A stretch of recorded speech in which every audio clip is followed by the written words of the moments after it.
தங்கச்சியோட கல்யாண பிஸியில் இருந்ததுனால வீடியோ போடுறதுக்கே மறந்தாச்சு. ஒரு 4, 5 நாள் கிட்ட ஆயிருக்கும்னு நினைக்கிறேன். எல்லார்கிட்டயுமே சாரி கேட்டுக்கிறேன்.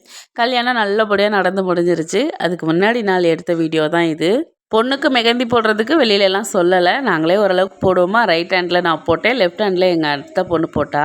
கொஞ்சம் மீந்து போன கோனில் நான் கொஞ்சம் ஒரு டிசைன் வச்சுக்கிட்டேன். எப்படி இருக்குன்னு சொல்லுங்கள். மறுநாள் காலையில் வந்து அத்தை வீட்டுக்கு போக வேண்டியிருந்தது. அத்தை வீடு வந்து ராஜகம்பியத்தில் இருக்குதா.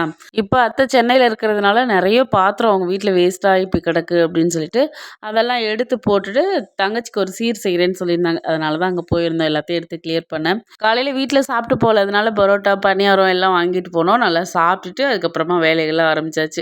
எல்லாத்தையும் எடுத்து நல்லா சாக்கு முடியில் காட்டிட்டு ஒரு ஆட்டோ பிடிச்சி மானாமதுரைக்கு வந்துட்டோம். அத்தை ரெகுலராக ஒரு கடையில் வாங்குவாங்கன்னா அங்கே தான் கூட்டிகிட்டு போயிருந்தாங்க. தனு சிவஸ்ரீன்னு சொல்லிட்டு சோனாயா கோயில் ஆப்போசிட்டில்.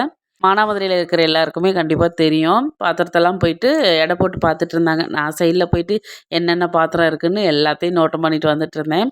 எல்லாமே சூப்பராக இருந்துச்சு. இந்த படிலாம் உலக்குலேருந்து 4 டிசைனாக வச்சுருந்தாங்க. அதுக்கப்புறம் இந்த வெத்தலை பொட்டி, அப்புறம் பல்லாங்குழி, இதெல்லாம் பார்த்து எவ்வளோ நாள் ஆச்சுல. நான் பெரிய பொண்ணானப்போ சீர் வச்சது இப்போ எங்கே கிடக்குன்னு கூட தெரியல. அப்புறம் இட்லி சட்டிலாம் வெறும் 6 இட்லி ஊற்றுற மாதிரி ரொம்ப குட்டி சட்டியாக இருந்துச்சு. எனக்கு ரொம்ப ஆசையாக இருந்துச்சு. அதுக்கப்புறம் ஒரு முடிவெடுத்து வேணாம், எத்தனை டைம் உட்காந்து ஊற்றிட்டு இருக்குது அப்படின்ட்டு இந்த பவுல்லாம் அழகழகாக இருந்துச்சு. எல்லாத்தையும் பார்த்துட்டு இருந்தேன். அதுக்குள்ளே அத்தை ஒரு அண்டா செலக்ட் பண்ணிட்டாங்க. இப்போ நியூ மாடல்லலாம் அண்டா வந்திருக்கு.